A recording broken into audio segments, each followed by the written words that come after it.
Hello everyone, in this tutorial, I'm going to show you how to turn off or disable restricted mode on TikTok. If you didn't know, restricted mode is a feature on TikTok that filters out inappropriate or sensitive content to ensure younger or sensitive viewers are not exposed to it. It can be turned on or off by the user and hides certain types of content that contain keywords or hashtags associated with topics like drug use or explicit language. Before we start, leave a like and subscribe for more tutorial.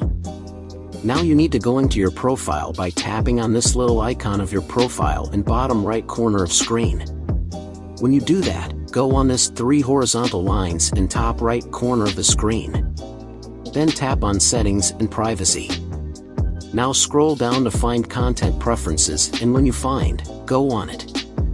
Then you will go on this menu, and you need to go on Restricted Mode. After that, tap on this red button where is written Turn Off. So now enter the passcode you entered when you turned on restricted mode, and for finish go on Next.